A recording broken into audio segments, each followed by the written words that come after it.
will be The Infiltrator. Yes, we will. So we saw The Infiltrator on Sunday.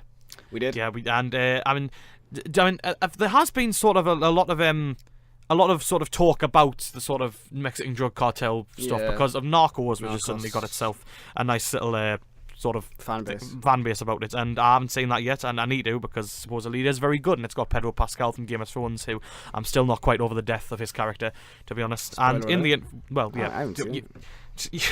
If you haven't seen it by now, you're never going to see it. That's true. So basically, The Infiltrator is based on a true story, and it's US Customs agent Robert Bob Mazua, who's played by Bryan Cranston, who's by now the most feared actor in Hollywood, probably because of his gravitas.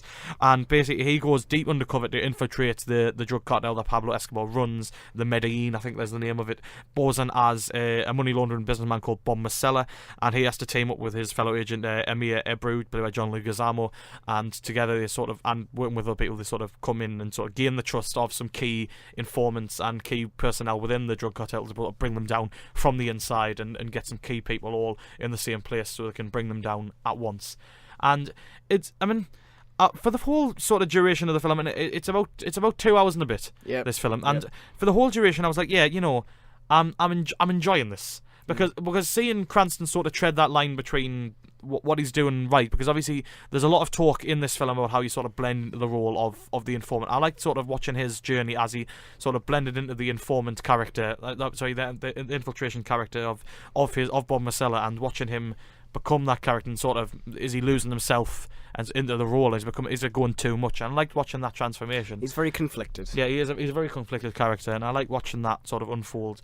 And I feel like it was fine for most of it, but I feel like once it reached that end part, because the ending act is really, really good, and I think that elevates the film just slightly more, because there was a similar affair to this with Bryan Cranston, Trumbo, last year, and while the story couldn't be more different, you definitely could feel like this is sort of, it was the same sort of level of okay, like enjoying this as I had for Trumbo, and I feel like the ending to this film, The Infiltrator, definitely elevated above to what I was going to originally think of this film, because it does wrap up really, really nicely, and I think it establishes the character arcs, finales really well in that sort of direction.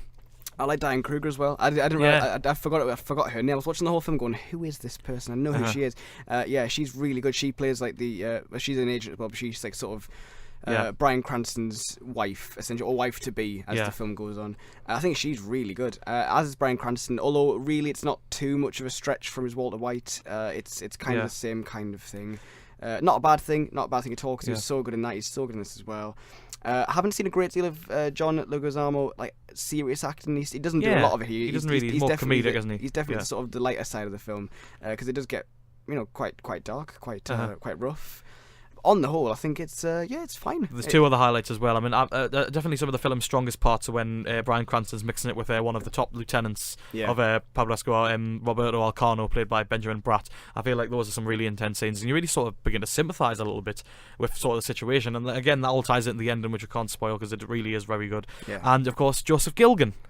Playing a criminal in the orange suit as well. Yeah, it's absolutely hilarious. I hope he does more stuff, because I love Joseph Gilgan. He's a very talented actor.